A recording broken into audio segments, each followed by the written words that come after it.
Today on the podcast, we're joined by an old friend, New York Times correspondent Katie Benner. We look back on our old days covering tech together at The Information, our old podcast Dead Cat, and dive into her new book, Miracle Children, Race, Education, and a True Story of False Promises, an on-the-ground account of how race and politics shape who America's schools are actually built to serve. That conversation is coming up right now. This is the Newcomer Podcast.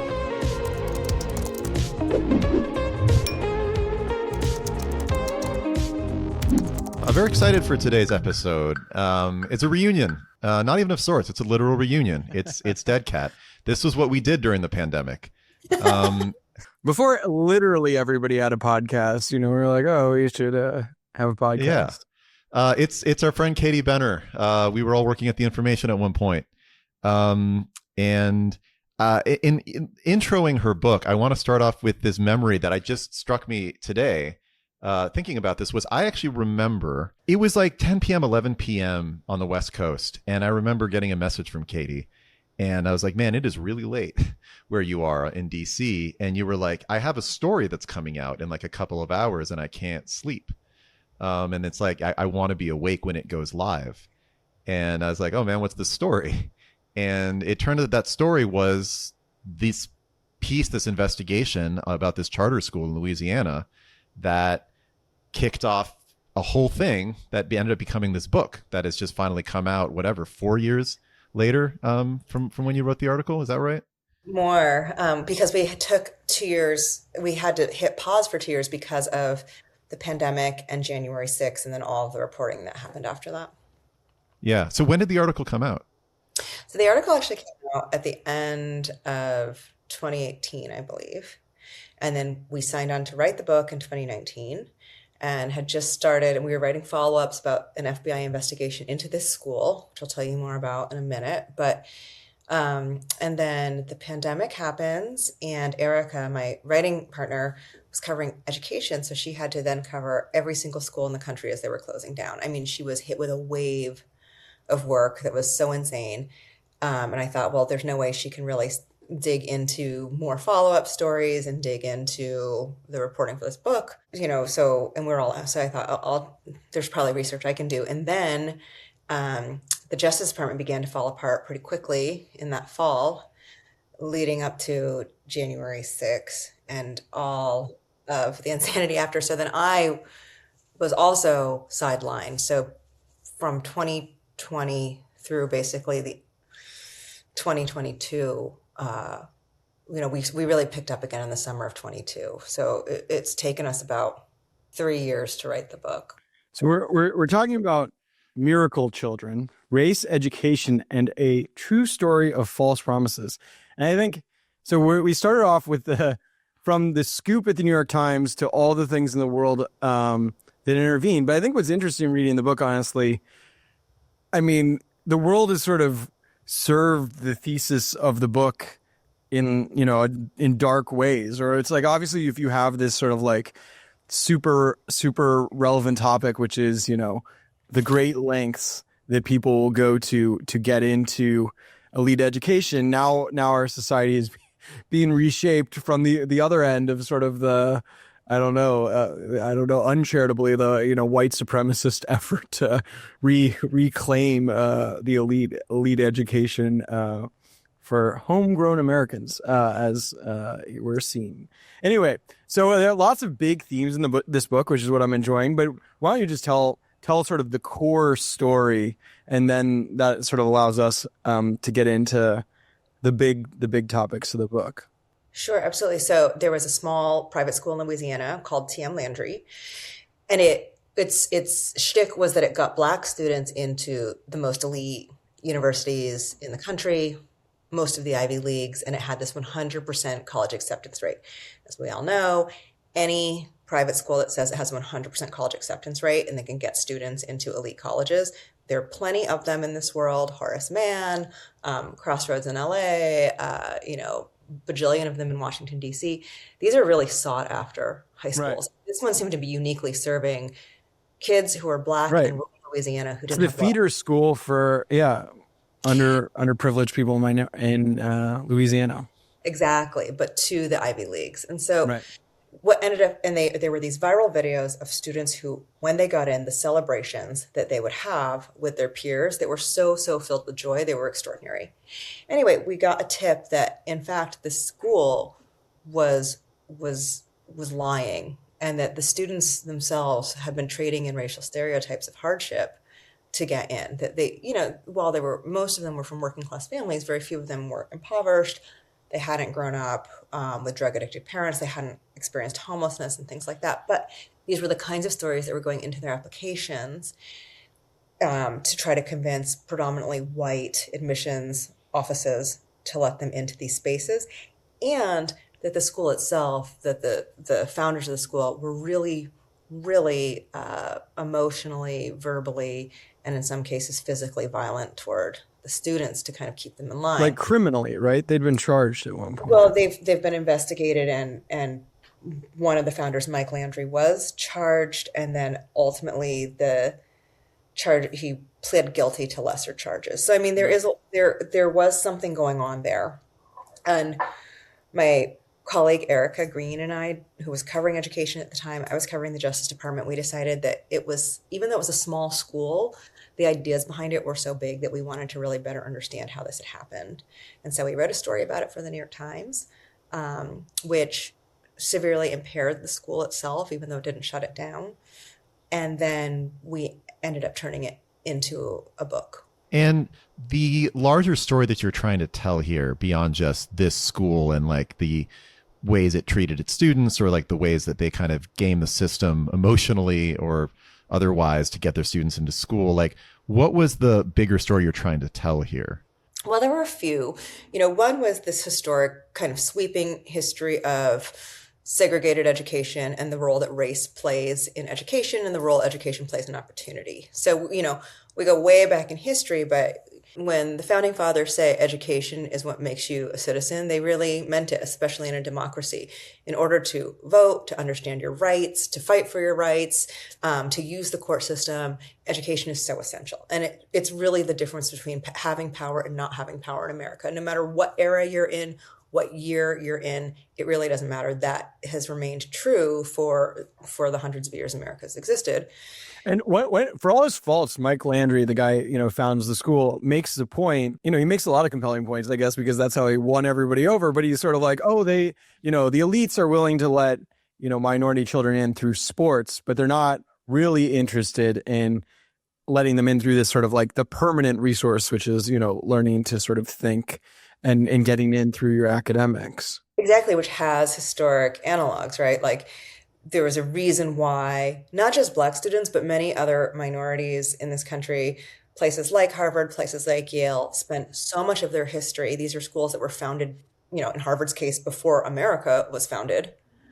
And they spent basically up until 1960 fighting very, very hard to keep out Black students, to keep out Jewish students, to keep out Native American students and Asian students, because they had an understanding that they were a gateway to power. And they also had eugenics, for example, was really the heart and soul of the academic and intellectual underpinnings of eugenics grew out of Harvard and Harvard Medical School. So these were institutions that until very recently had a beyond conservative bias toward who should have power. And it was not any of the groups I just mentioned. They talk about like accepting, I forget if it was Harvard or Princeton, where you're like, for the alumni standard is like, as long as we think you'll pass, like we'll let you in, if you can get through the schoolwork at all, you can hang out with the other like real meritocrats, that we're starting to let in here. And there were so many things that were startling to understand about not just, like I said, one of the themes is a sweep of segregation, education, and why it exists. Another one is kind of the role that Ivy League universities have played in terms of gatekeeping power. And so many of the mechanisms we think of as like neat race-blind admissions, holistic admissions, all the things that came after affirmative action and admissions were actually created at the turn of the 20th century to keep power in the very, very cloistered communities of America's elite. So yes, this was a time, it's like the turn of the century before World War I. You have lots of Jewish immigrants coming into the country. They believe in education and they want to get ahead. Columbia University is accepting more of them than others because somebody immigrated to New York City, and you have schools like Yale and Harvard really freaking out. They're like, this is what we don't want. We don't want to be overrun by Jewish students. This will ruin society. So instead of relying on test scores, which, you had a lot of Jewish students really acing these tests, they created a holistic look at a student. So what if you're good at athletics? What if you're just a really good citizen? What if you bring other qualities where you would just get along well with the other boys? What if there were all of these things that they could do so that you could take this Jewish student with perfect test scores and not accept him, so you could take a student who had gone to Choate or Phillips Exeter who had gotten straight C's and say, but he will add to this community in ways that are ineffable but important. It's really a story of how people contort themselves to systems. So you have that holistic process. And so then Landry is like, oh, people love this idea of grit. What if we can really make grit something people can understand in terms of, the African-American experience and the type of grit that you expect this sort of minority student out of Louisiana to have. And that's where it's like, oh, we will sell you the grit the same way, your prep school, kid is trying to show it. The grit you want too. Right. He's a really complicated figure because some of the things that he does, when he's accused of hitting children, when he's arrested, these things are, I truly believe children should not be ruined in that way. However, as one of the students said, Mike is really hard to dismiss out of hand because he diagnoses correctly so many things about society. He has such a spidey sense for what people's desires are underneath what they're saying. So when he encounters Ivy League admissions officials, he's like, okay, these are people who ran extremely socially conservative institutions and in just a matter of 50 years have tried to undo hundreds of years of this cloistered ultra elite system. These are the tools they have, right? This holistic process. These are the things they seem to want.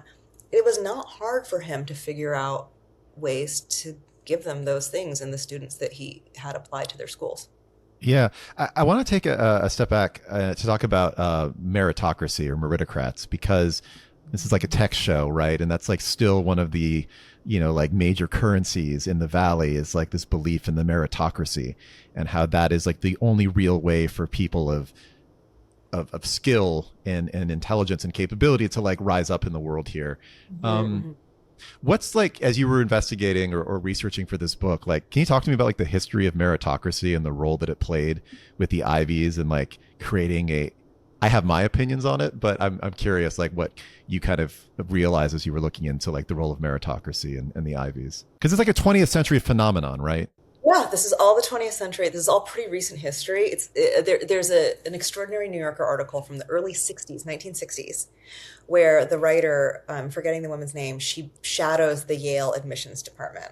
And these are people who, they when they're speaking to her, they are not saying things that they think are controversial or things that should be hidden or things that you only say behind closed doors. So they're talking about meritocracy, and they don't believe in meritocracy as a concept in the way we would today.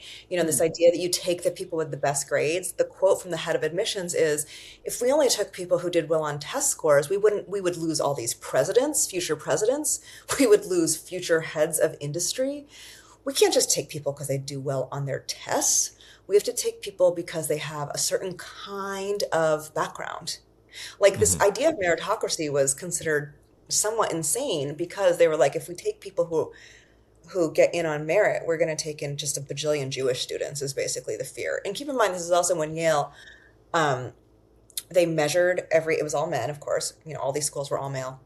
They measured every quote, they called them boys. Every boy their freshman year gets measured. And it was the year after they started it was in the years after they started becoming more meritocratic, i.e.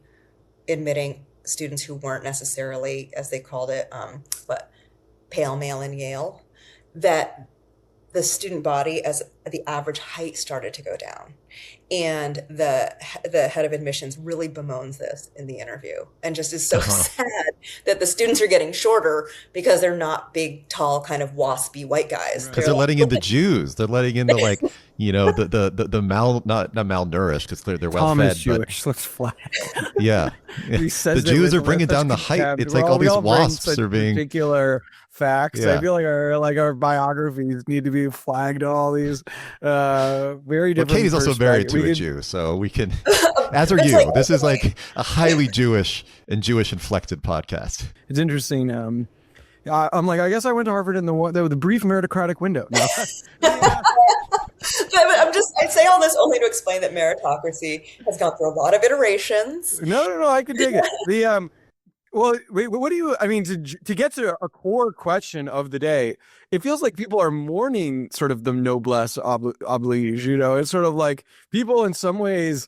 I mean, the Trump people, obviously, it's all sort of incoherent. It's like the Ivy League people don't represent them, but they sort of they miss sort of the white elites. Like, I don't know. What do you make of the elements in our society that sort of want to bring that back, even though they don't seem to know, I guess, like which white elites they're really like talking about?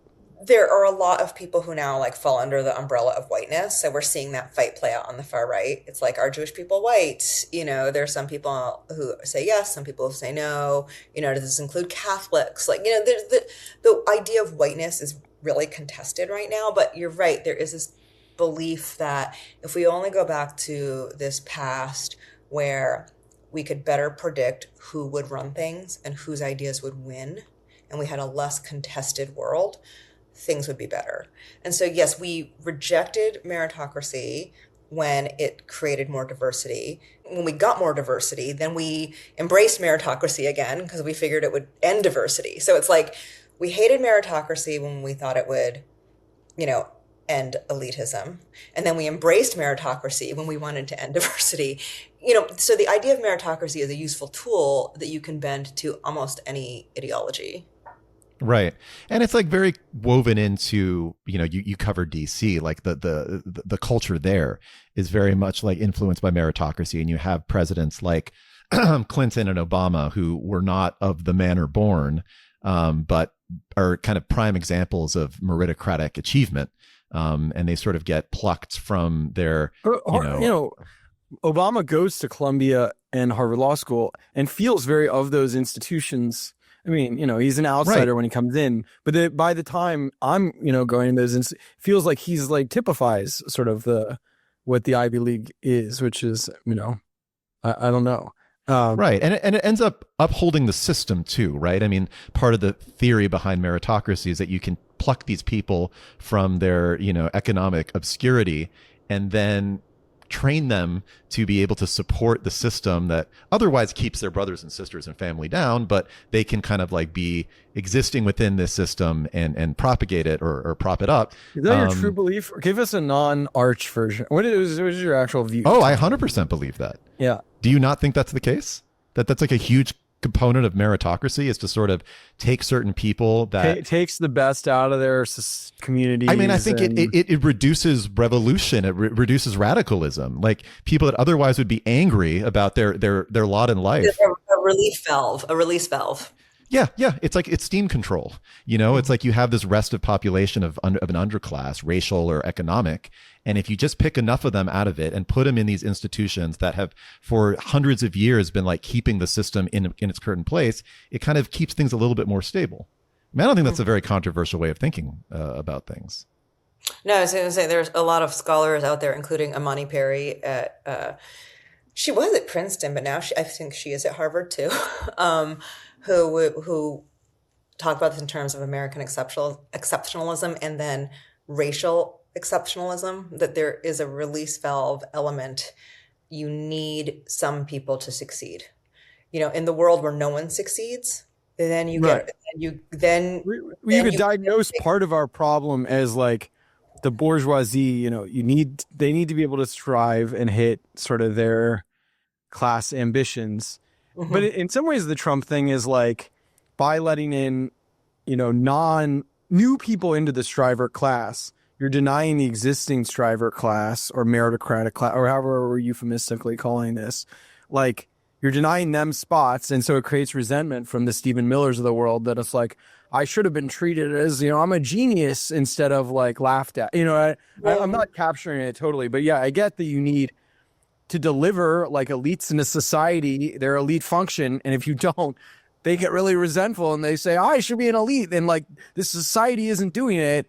And therefore I'm going to like try and destroy this society. But that just seems like human nature. It doesn't seem like that cynical. It's like, if people feel like they're not living up to their expectations, they're going to get mad and cause you all sorts of trouble. Like, any functioning society needs to solve the problem of like delivering people to what they think they can, their natural capacity, at the same time while finding new people to bring into that. Right. I don't know. Yeah, we've seen labor uprisings, obviously, that speak to exactly to that.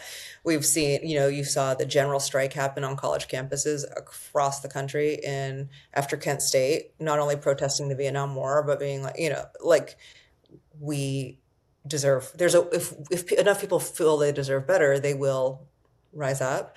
Also, I just wanted to say, Tom, I think that it's so interesting you bring up Clinton and Obama. I mean, there is a historic argument to be made that they are outliers in terms of the academic acuity of our presidents. And right. I say, like, we have the founding fathers and we always remember them, but the people we don't remember are the presidents that kind of fall between, Chester Arthur and sure. probably like Calvin Coolidge. You have this like sort of depressing string of 10 presidents who are not covering themselves in glory, who are letting massive scandals happen underneath their noses, who are supportive of massive scandals, who are rolling back the Reconstruction era, who are reinstating white supremacy laws, who love Jim Crow, who are embracing the KKK. And they weren't like stellar students. And then even in our modern era, George W. Bush, right. God love him. I think his dad was a good student, right? We all know was like a middling student. And so when you think about that New Yorker article where the head of admissions in the 60s is saying, if we were only to let good students in, we would be missing out on future presidents. It's almost like he's talking about George W. Bush. It's like he's spawned to the future that George W. Bush. What's your ideal? I mean, what was the ideal system here? Well, I mean, this is one of the other things, and I think that this is a way to think about systems, because when we think about institutions and systems, they're just people. And so we're really just managing desires, and it's always competing desires. So like when we have a system of Jim Crow and you have segregated schools, and it's very easy to keep Black people out of school, which means it's very easy to keep Black people opportunity. Everybody understands how that system works. And for those people who want to educate Black children, they find ways, right? They'll either set up special schools for them, but they're working within a system. The system changes after 1954. You have desegregation, you have busing, and these fights that last for 20 years. Well, in those cases, if you want to keep Black children out of educational opportunity, you have to be more creative. You have to create new systems.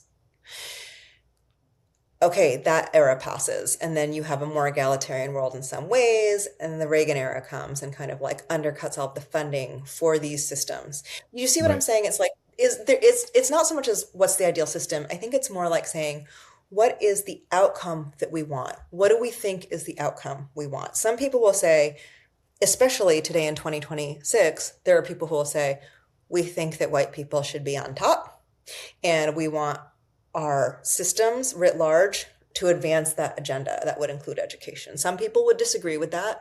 And everybody is kind of always going to be reorganizing or creating systems that are getting to whatever ideal it is they want. And so so I will tell you that my preference, my belief is that it is better to have a world where people, no matter what they look like, right.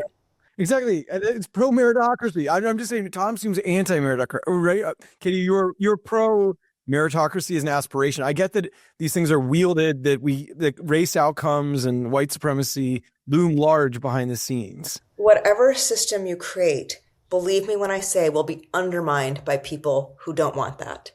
And so the most important thing is for people to understand the goals they want for society and to be nimble enough to understand when a system is no longer really working. Right. Like there are Right. actually pretty decent arguments to be made that affirmative action kind of stopped.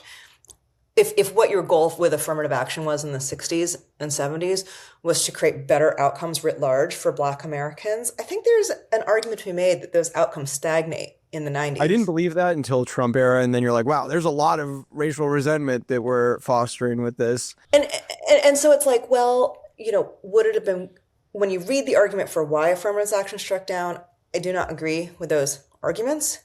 I will say, though, that if you're looking at the effectiveness of affirmative action, there is a plateau where suddenly Black America as a whole doesn't continue to make gains, where it does somewhat plateau. And so you say to yourself, okay, maybe affirmative action in terms of what we want as a bigger goal has run its course to some degree. What are some other things we can do that's not how the left really was thinking after, 40, 50 years of having all these big federal level wins? And so now I think people are thinking about this. But like I said, no matter what system you create in order to advance racial equality, trust me when I say there will be powerful systems created to tear it apart. So you have to always be willing to work towards something new. I think that the meritocracy, especially like in the collegiate level, and I don't claim that I have nearly enough knowledge as someone who went to an Ivy League school or someone who spent years studying how it works, but it seems like it exists to propagate itself. And it's how can we keep the system of Ivy League educated students running America?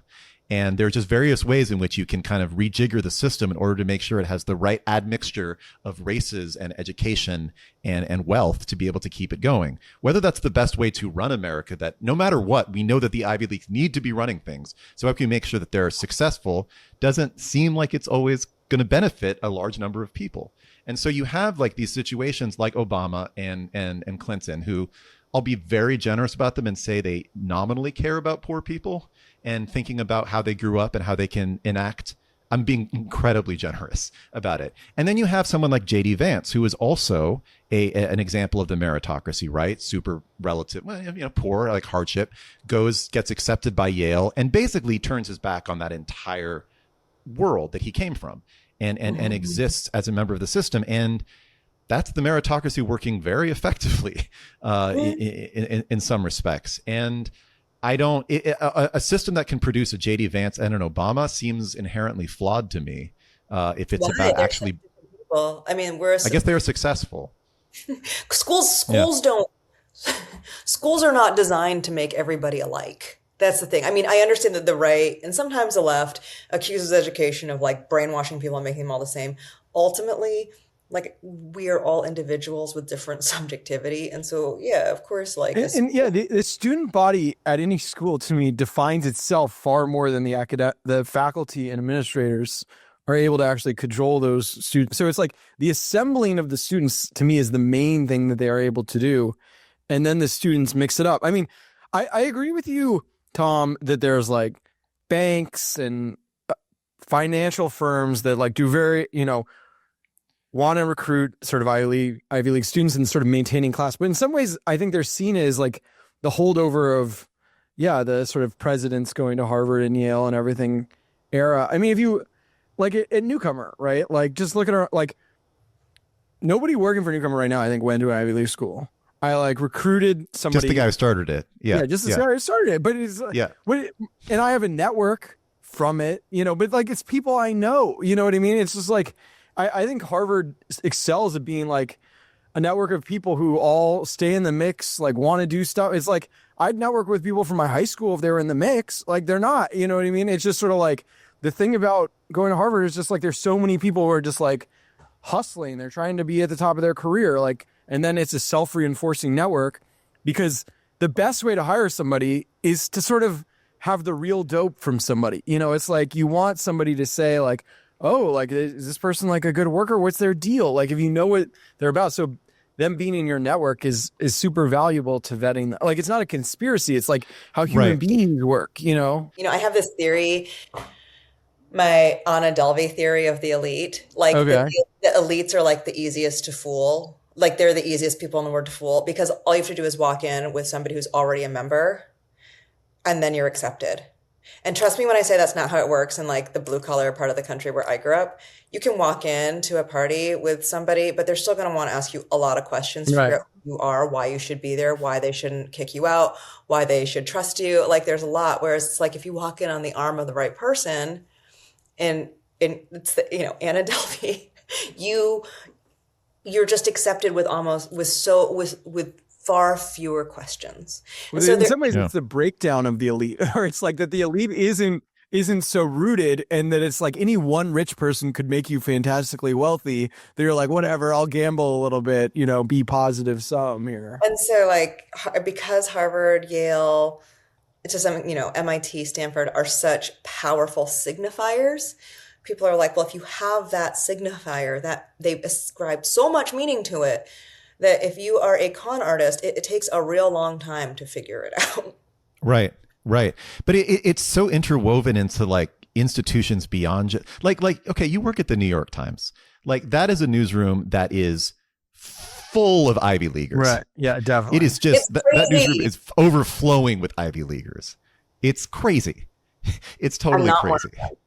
Katie, you're on the board of Bowdoin.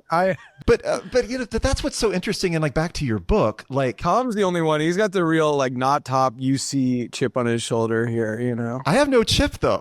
Like Oh, we're all in the come same on. place. That's the funny No thing. chip, Tom. Maybe not about Tom. that. Yeah, oh yeah, sorry. There are chips, but that's not even one I ever cared about because you know what? Because I'm white. There were so many others.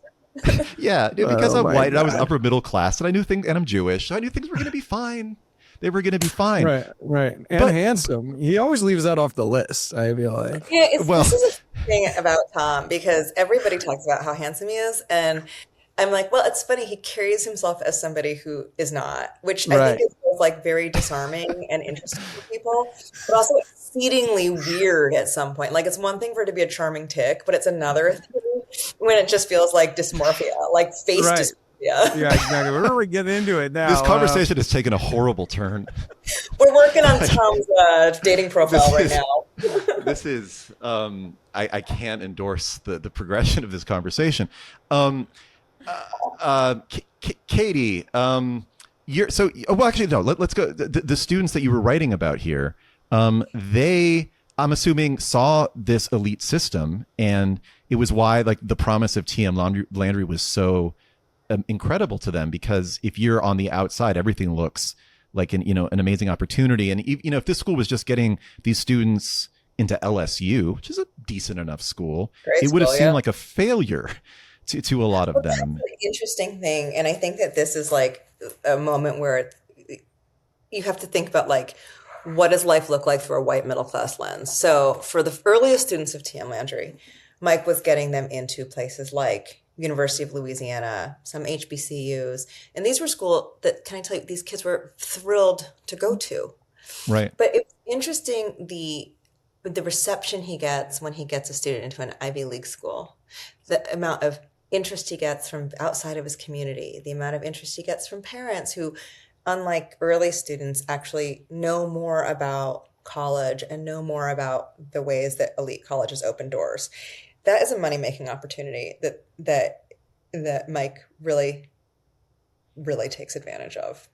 And so you see the growth of TM Landry as he understands that top tier universities convey something that is really important, that for some of the families he has to teach them about. Like there are some families who do not believe that going to any college is a failure. And there are some families that don't believe that you failed if you don't go to college. You know what I mean? He almost has to like indoctrinate them into this worldview that unless you've gone to an elite school and have a certain kind of job, your life is not very worthwhile, which is such a specific worldview. It is not the worldview of the majority of Americans, by the way, but it is one we're familiar with because we work in the media, we covered technology, we covered Wall Street, we cover elite people.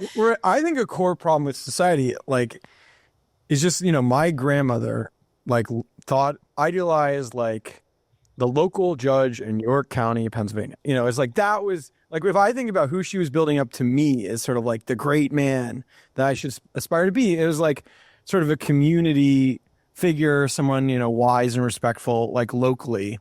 And I think over time, as I grew up, there's just much more like, oh, and I'm competitive, so maybe I'm not representative, but there is just sort of a national, like that you need to aspire on sort of a national level, that it's not that these schools are, that you can't get in, right? It's stories of how you could get in. And so there is a sort of dark side to this, like anybody can go to the top, in that like it creates such an intense focus on the very top that it undermines being the best in sort of your community, which again becomes a subtle argument for not having these schools be meritocratic, not letting people in from all, and just sort of saying, oh, well, it's just the elite self-perpetuating. The best you can do is like, win your local community race. That's not the world I'm advocating for, but it is sort of a consequence of, that evolution. It's interesting. Eric and I did an interview with a very fancy, very posh Erica Green, your co-author. Sorry, I'm Eric. Yeah. She's Erica. Yeah. It was very, very fancy, posh, very brilliant British podcast person. And when we were talking about the outcomes of some of the students, I mentioned that there was one student who was very, very happy that while he had not ultimately gone to Wall Street, he didn't take a Wall Street internship, and he ended up at home in Louisiana with his daughter, and he started a power washing business with his brother, and was of all of them, he's probably, in many ways, he has a great sense of self, and he's doing financially well. The man said, wow, so you're really advocating that failure is okay. And I found it fascinating that in his world, being at home, owning a power washing business with the brother you love, taking care of the daughter you love, and having a life that you really enjoy is a failure. I thought, wow. So that's how far, like I said, when we think of what success is or what people need to do to have a good life, it's like, so there's We're telling a terrible story. There's a chasm, because I'm like, wow, that is a huge, huge chasm that was his reflex. And it also follows, I think, Thomas Piketty would say, it follows an economic gap that we have seen perpetuated by, a loss of ways to have a middle-class life without a college degree. Right. And like, this is where people are going to scream at me and be like, nobody wants to work in a shoelace factory in America. I'm not advocating for that. I'm just saying that we see this scramble for college. We mentioned this in the book. We can't get into it too much. But like, this number of colleges that exist in 2026 is basically the number of colleges that existed in like 1920. Okay? 2020, 1920. It's basically the same number of schools. The number of who want to go to college in 1920 versus 2020, very, very different. Because the new schools are provided by like community colleges, but like it's just also probably like the death of like the rural America, like the farm life that people probably if you wanted to be able to afford a car and a house payment, you didn't have to go to college for most of the history of this country. And then starting in the 90s, you did, because all of the jobs that allow you to have a house, a child, and a car go away. So now it's like there's only one avenue to house, child, car, job, and it is through the same number of doors that have existed forever. Or you get caught up in this maw of like part-time jobs, working in the service industry, financial insecurity, maybe you don't have health care, etc. How binary is that? Like there's no middle ground. And so we've started to also think of not having a college educated life as failure, in part because the economic consequences have become so dire. But we can't put more people through the college system. Like, this is one of the reasons why the middle class has shrunk so much. And so like college has become this do or die Hunger Games. Do you want to be in the middle class, or do you want to be in like the, oh my God, wow, that's failure. Right. And which is why I get so frustrated when you see this argument about, the amount of debt that students have to take in order to go to college now being this like onerous thing that's going to, burden them for the rest of their life, which is true. I mean, like, this is incredibly difficult financially for most of these people. It was a long time. It took a long time. 20 years. But like people, that's like lucky. Like there are people that will probably take longer than that now. And, you're gainfully employed, working among Ivy Leaguers. So like you made it. But like you know, the knock is like, you're taking on a whole bunch of debt to get like some degree in like a bullshit liberal arts, you know, degree, like, you know, where Harry Potter studies, and you have nothing left, you know, to offer after all of that. And it's like, yeah, but what alternative do these people have? If you're going to say going to college is a waste of your time and you're going to be stuck in debt for the next decades of your life, you've not provided an alternative of any sort of like respectable middle class life that they can have. And so what do you want these people to do? And to me, it seems like it also perpetuates the obsession with college, which is something that the elites, I mean, that continues. I mean, you look at someone like Bill Ackman, who seems like his entire political theory is based around the fact that he's really pissed off that his daughter went to, I don't know which Ivy League, and like became super woke. And there's like a huge amount of bitterness from people about like the social impact of like what colleges do. Like, just like the more time that gets spent people thinking about college, the more importance it gains and the more like significance it has in our political life. Don't you think? It's funny. And when you say these people, that includes like me and Eric very much. Like when I applied to college, I grew up in a blue collar home with very little money. I was a good student. I don't know, I got good grades, but at the same time, the competition to get into college in 1994 and 1995 was night and day versus trying to get into college in 2025. The number of people applying for spots at Bowdoin is now exponentially more. Our acceptance 2008 was again, we were getting.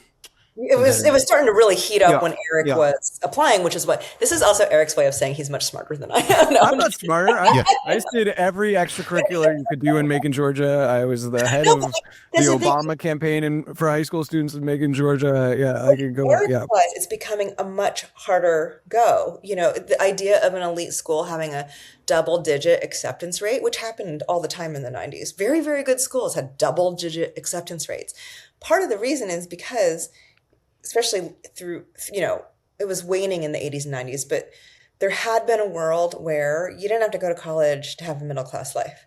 If I were trying to get into college today, growing up in the same exact circumstances I grew up in, wow, I can't even imagine how much anxiety I would feel looking around at a rusted out industrial town, saying to myself, but the real next elite, what, you know, I was reading my 3-month-old, your book, prepping for this interview, getting her education going. And I was about to say, so that she can be prepared for an even more rigorous college admissions process. But I think I'm always saying to my wife, like, you want to be elite, so she doesn't even, I want her to be, you know, a musician. You know, it's like you raise Gracie Abrams or whatever. You know, that'll look good on her preschool application, which you should probably be filling out soon. What? No, I said that'll look good on her preschool application. My hope is that she's successful enough that you're escaping some of the credentialism rat race. Like, isn't that the point of being truly successful? That you're like, we have the credentials. Like, what does she need credentials for? The credentials matter so much more to people who don't have them. So you have this like weird world where,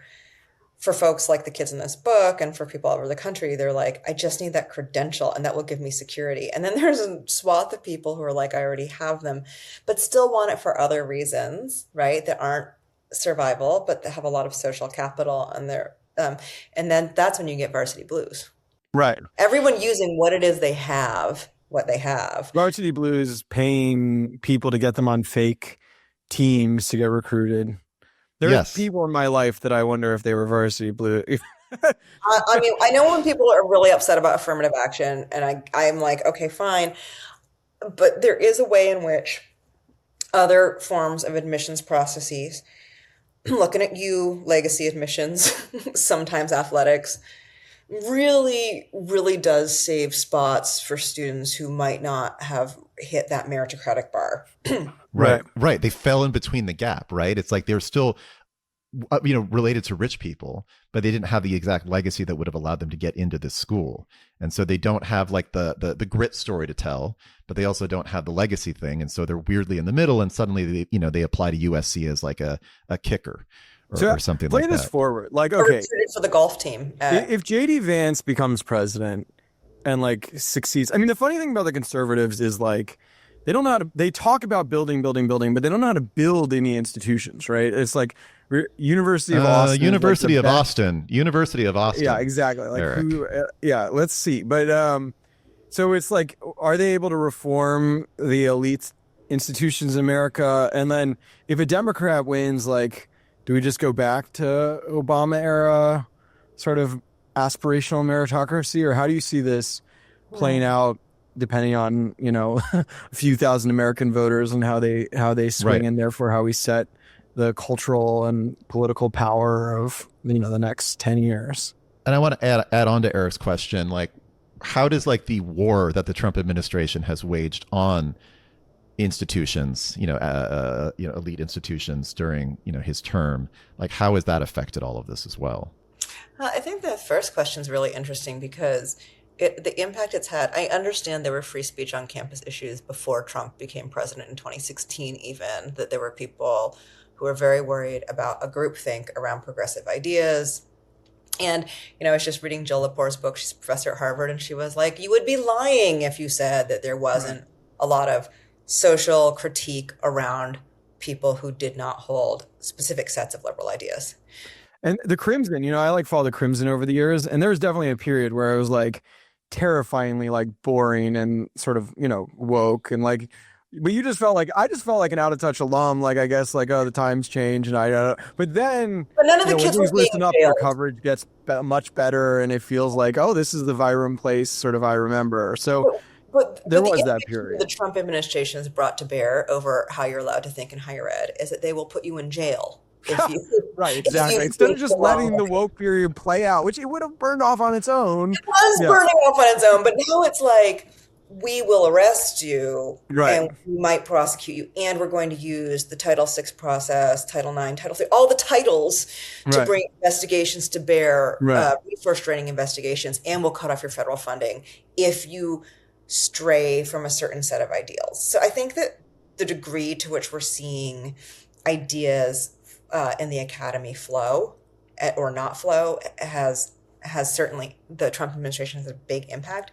And the reason why that's important is because a lot of the ideas that come out of the academy, even the ones that we think of as the most absurd in their moment, right, whether that is liberalism, whether that is postmodernism, whether that is certain kinds of gender, gender study, in their moment in the 50s, 70s, 80s might seem absurd.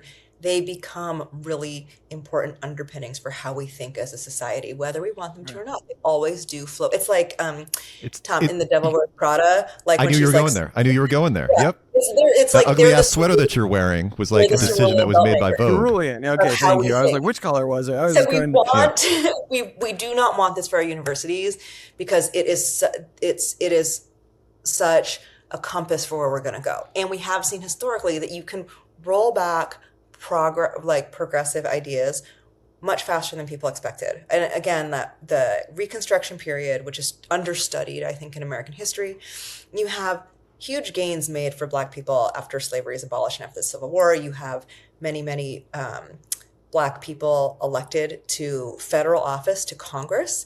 You have the establishment of the public school system came during Reconstruction. The establishment of public schools, especially all over the South. You have a push for more equal education. You have a push for desegregation. You have colleges like Oberlin,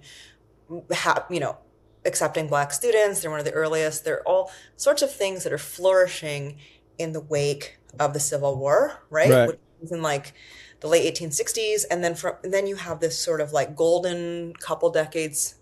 And then you have the rise of Jim Crow, the Ku Klux Klan, militarized white supremacy, and a very, very repressive Supreme Court, coinciding with an extremely socially conservative academy that believes strongly in things like eugenics. So, these things can move pretty quickly. So that's a long-winded way of saying, depending on who wins the next election, can we see, even forget the next election, just in the next 3 years, can we see the way we think of rights for immigrants, Black people, gay people, women, insider, outsider, who is us when we think of who is an American change?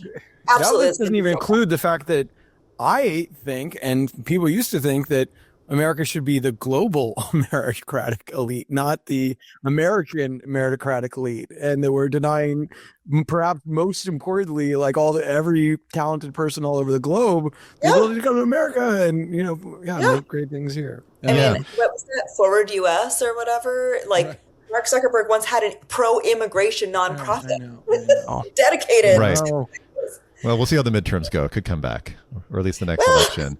But a point behind your point is just that even if they haven't built institutions, we're not getting the next intersectionality, or there's lots of ideas that the academy could have had that they're probably afraid to have, and that could have lasting consequences. Well, I also wonder how social media fits into all of this too, because all of these ideas, the terminology, the kookiness of the way people discuss social issues on college campuses, it's existed for decades, right? I mean, Katie, you went to school in the mid to late 90s. All this political correctness that has been rebranded as wokeism has been here before. None of it's very new, but social media has allowed it to kind of break containment, where you have random people in who maybe never went to college in whatever parts of the country getting extremely angry about, trans rights or heteronormativity, or, pick whatever terminology that they're pissed off about because Tucker Carlson told them to be mad about it.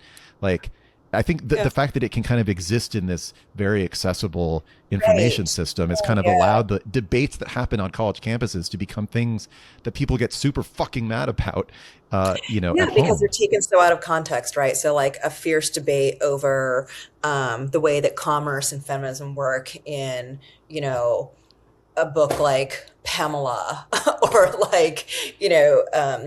Tom Jones, the rise of 18th century novels, as people are debating fiercely some postmodern ideals about Marxism and feminism. They make sense in the context of those academic environments, right? They make sense in the context of that specific classroom where you are basically just trying almost to train your mind to be agile around difficult concepts and to see a different worldview in a narrow setting with a narrow set of goals. Yes. Does it sound absolutely absurd outside of that context? Yes. And did it have a way to migrate outside of that context before social media? No, it most certainly did not. I went to school in Maine, and trust me when I say the conversations that I had in random lecture halls in Maine did not leave. Not only did they not, obviously, they didn't even leave that building. The things we're talking about super important, but I do wonder how much smartphones do or do not destroy our brains. The shift to video, some of the stuff around how technology is changing how people think might end up being the larger force. Obviously, there's this sort of, I don't know, the social force ebb and flow of, how much racism is accepted, who are the elites. But if everybody stops reading, it's going to be a dark force. Well, yeah. Think about someone like Charlie Kirk. His whole shtick was going onto college campuses and basically exposing old people to the kinds of things that young people are talking about on college campus. And it made them so mad. There's so much salience to these kinds of conversations, and that is the core of definitely the conservative or reactionary movement. Is how can we make people really mad about the things that people were talking about in college? And Charlie Kirk, who's kind of a young, social media savvy, but also he's conservative in his traditional family values. He's a perfect vessel for all of that. It is amazing to me how much during the pandemic, there was sort of the Peter Thiels of the world saying, the thing you can't say, it's probably true. And it's people like us were what could that be besides racism, right? The thing. and now we have Elon Musk being apartheid was, terrible for society. And they're coming after the whites. Right. Literally, there was another big one where somebody retweeted just a list of Rhodesia. Obviously, I'm not necessarily a scholar in all the societies that were once white ruled and then were no longer. But none of us are colonialism experts. Yeah, now you have to know them. But not even dog whistle. But literally today, Homeland Security and the Department of Labor are tweeting this sort of clearly echoing sort of Nazism. What is the homeland for the United States? I don't understand what a heritage American is. It's totally incoherent. I don't know. That's a rant. But Katie, take from whatever you can from that. Where's this headed? Besides that, people feel really emboldened, I guess, at least to be honest with what they must have been feeling before. And I was naive enough to think surely racism, if not solved, I understood that people were we would fight about the pipeline problem and say, well, there just aren't enough talented candidates. We can't get anybody. The fight, I took the fight to be sincerely on those terms rather than, no, we just like are sort of, we are pretty much racist, or I don't know. Like what, I guess people harbored much darker views than I realized growing up. Yeah, I mean, I think it's interesting to kind of see the country, the id of the country kind of take over. Because again, it whether you're talking about the institutions, whether you're talking about systems, it is just people. And Right. so we had a long time where there was a consensus view, whether people liked it or not, but consensus view based on the law, based on legal changes, that there was going to be some sort of racial equality. Once that is dismantled, especially once the legal underpinnings for that are dismantled, Voting Rights Act, Civil Rights Act, that we will see a big, fast change, and we're already seeing it. So I think you're making a very correct observation about the world we're entering. Even though that sounds very depressing, I will say again, these systems are just people. Our society is just people, and people have different opinions, but everybody, it's a mass of people, but only really truly of that mass, a small percentage really want to change things. So we are watching a small percentage of people make big changes. There's going to be a small percentage of people, as there always has been, who are willing to push back against that, right? So we had, slavery, you had abolitionists, you had people create I don't even know how the Underground Railroad could be created today, because people can't keep secrets and they want to put everything on the internet. But Yeah. you had a small number of people proportionally who were like, we need to make a serious change. And they fought for it and fought for it and fought for it. Many of them died before they saw their work really change the world, but it did change the world, right? And then we saw it again in the abolition of Jim Crow. We've seen it as people have fought for the rights of Native Americans. We have seen it in, like all sorts of venues where there's been this huge regression. So it's impossible for me to believe that in this vast country, everybody is going to roll over and say, I guess we just don't do immigrants anymore. And one thing that does make me optimistic, this Renee Good murder, is obviously terrible and, looms very large in my heart and mind. And I mean, I do think in another world, there would be many, many more of those people before it became so visible. But in a world of video and social media, at once I feel like we're more miserable.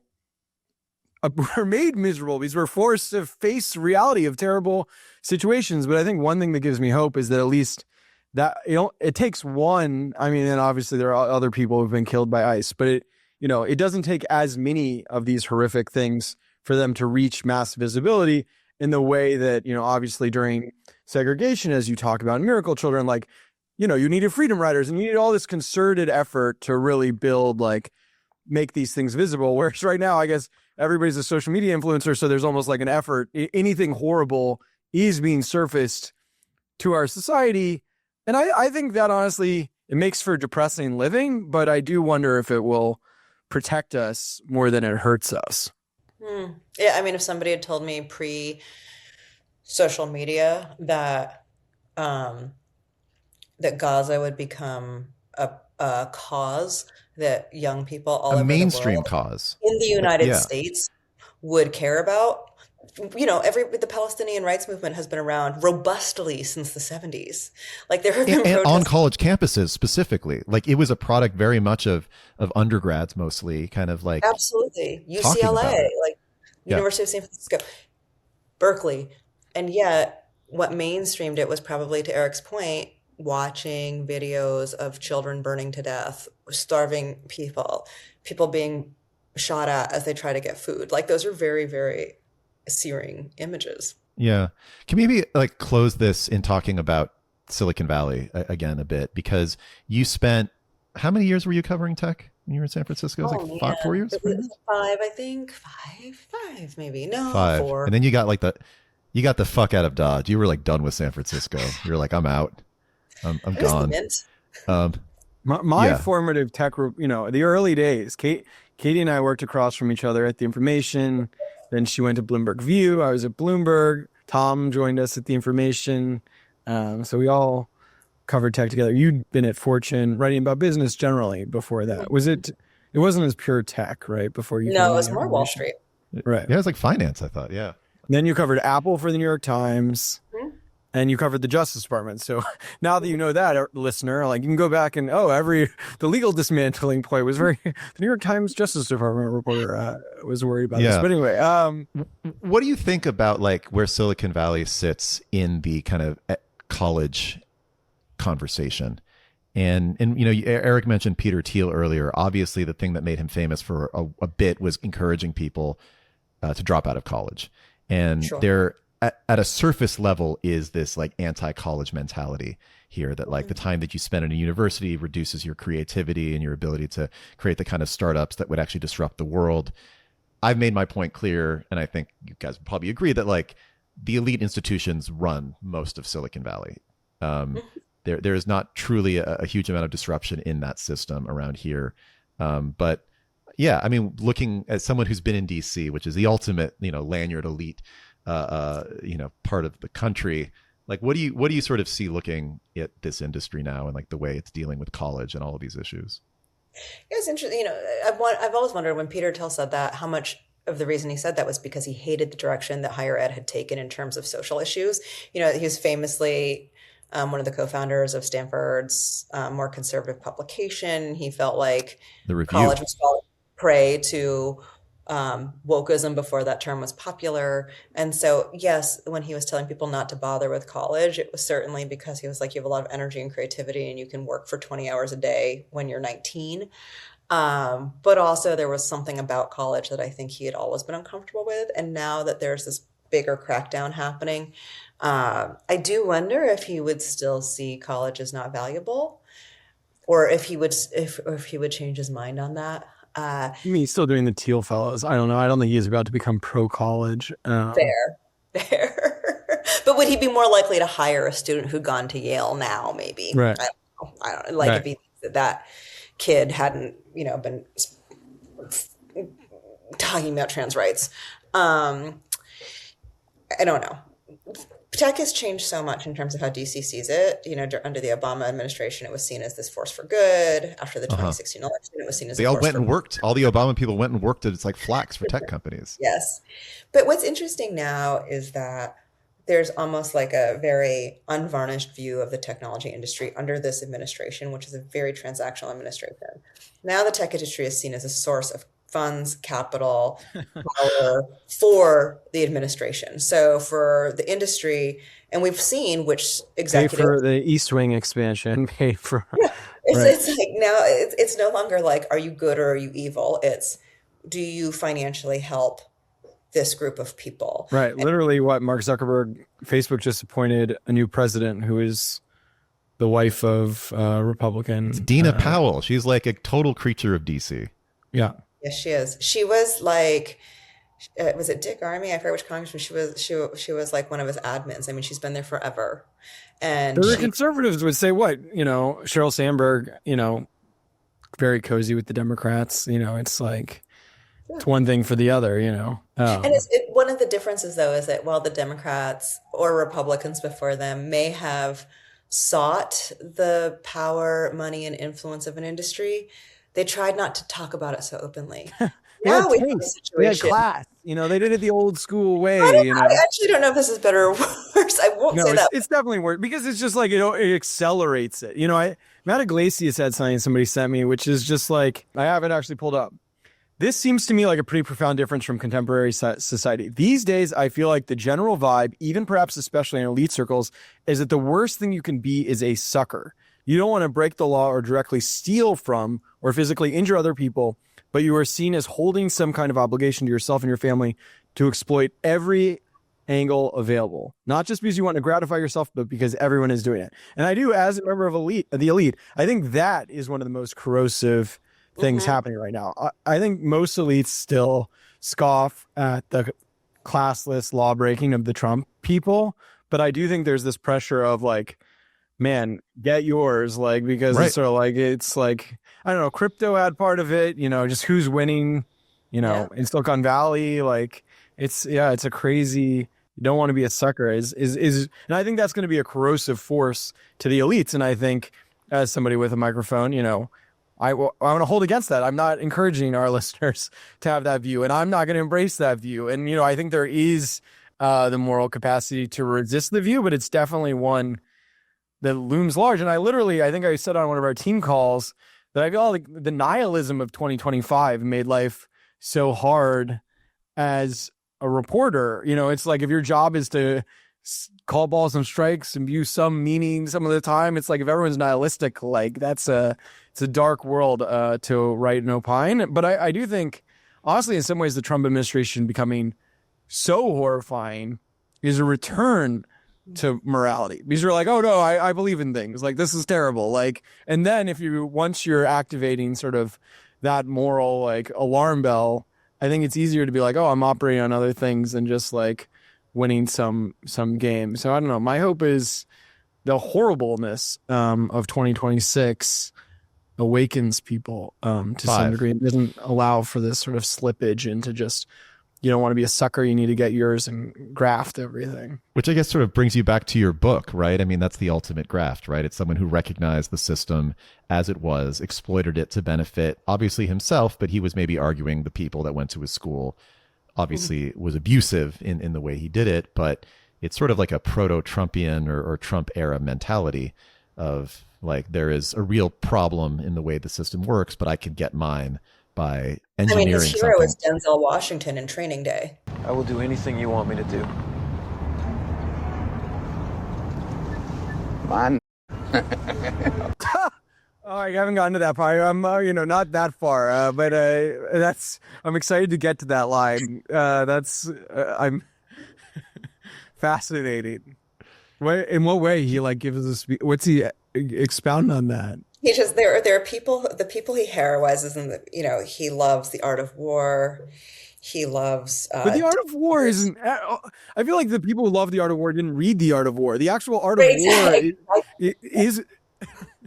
He talks to the students and says, "You're warriors in a war against Black people, and we're going to fight and win." He could see how his messages were somehow compelling to people who did feel like the war was unfair. But then he'd be like, he loves Denzel Washington Training Day, like he loves the principal in New Jersey. Why am I blanking on his name? The Stand and Deliver guy. Yeah, who Jaime Joe Clark,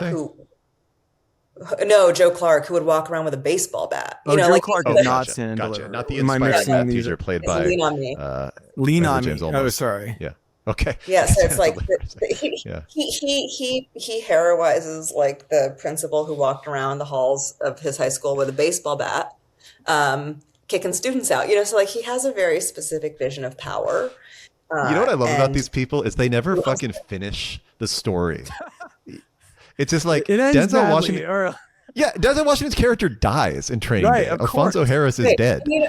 And you know what happened to Joe Clark? He ended up getting pushed out, and he became a prison guard at a juvenile detention center where he was investigated for torturing students. It's like... Right. You know who my personal hero is, by the way? Icarus, because that guy flew really high.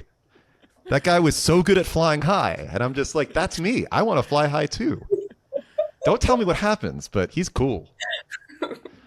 Katie, great to have you on the show. I missed the Dead Cat days. This was a lot of fun. And the New York Times needs to cut everybody loose. It's the world of influencers now. But that means let them do what they want, not fire people, right? That's what read. Yeah, not let them keep their jobs and do all what they want. Freelancers. It's all just Miracle Children: Race, Education, and a True Story of False Promises by Katie Benner, who we've been talking to, and her co-author Erica Green, also the New York Times.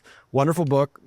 Important to read, especially important now as we've all morals, who are the elites, how colleges work are up for debate, I guess. So understand your history. And I think, obviously this is about school, but I think the book is clearly about the broader story of how American elite education has changed over the decades. Thank you. Thank you. Thanks. Thank you for tuning in to this week's episode of the podcast. If you're new here, please like and subscribe. It really helps out the channel. Listen in for new episodes every week wherever you get your podcasts.